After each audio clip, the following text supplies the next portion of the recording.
జగన్‌ని ఇప్పుడు ఒకటి జగన్ వస్తే రాష్ట్రం నాశనమైపోతుంది అన్నటువంటి ప్రచారం ఒకవైపు తీసుకువెళ్ళటం ద్వారా, బాబు వలన నష్టం లేదు, లాభం ఉన్నా లేకపోయినా సరే రాష్ట్రానికి అంతో ఎంతో లాభమే ఉంటది. అదే జగన్ వస్తే గనక శాంతం నాశనం అనేటటువంటి జనంలోకి తీసుకెళ్లే ప్రయత్నమే పదే పదే జగను, భూతము లేకపోతే సైకో ఇట్లాంటియన్నీ కూడా చేసుకొచ్చేటటువంటి ప్రచారం వెనకాల ఉన్నటువంటి ఉద్దేశం నెంబర్ 1. నెంబర్ 2, రెండవది ఇప్పుడు అండర్ కన్స్ట్రక్షన్‌లో ఉన్నటువంటి అమరావతి, దాంతో పాటుగా ఇప్పుడు ఈ ప్రభుత్వం వచ్చిన తర్వాతన ప్రారంభించేటటువంటి అంటే ఇప్పుడు ఓకే అవుతున్నటువంటి భూములు. ఇప్పుడు జగన్ టైంలో ఓకే అయిన భూములు ఇప్పుడు ఆచరణలోకి వచ్చినాయి. ఇదివరకు జగన్ టైంలో కొన్ని ఇండస్ట్రీస్ ఇనాగరేషన్ చేసినప్పుడు అప్పుడు ఏమని చెప్పేవాళ్ళు తెలుగుదేశం వాళ్ళు, అది చంద్రబాబు టైంలో ఎంఓయు, వైజాగ్లో కుదుర్చుకున్న ఎంఓయు అని చెప్పేవాళ్ళు.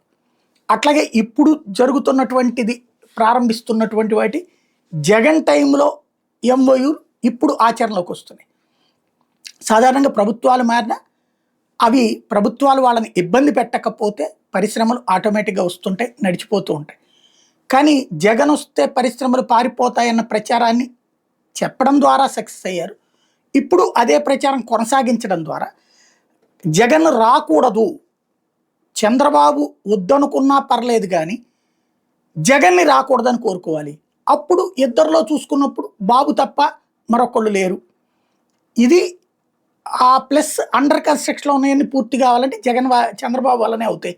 అమరావతి ఏది హైదరాబాద్ లాగా మారిపోవాలన్నా, లేకపోతే రాష్ట్రం అంతా కూడా కర్ణాటక లాగా మారిపోవాలన్నా ఆయన వల్లనే సాధ్యం.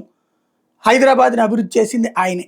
ఇదే ప్రస్తుతం ఒక ప్రాపగాండాగా ప్రజల్లోకి తీసుకెళ్ళటం ప్రారంభించారు.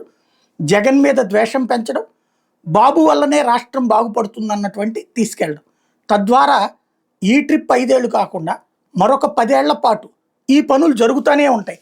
కాబట్టి ఈ పనులు జరుగుతున్నంతసేపు ఇంకొకళ్ళు వస్తే పాడైపోతుంది అనేటటువంటి ఫీలింగ్ని తీసుకెళ్ళడం అన్నది ఇప్పుడు ప్రస్తుతం బాబు, పవన్ వ్యూహంగా కనబడుతుంది.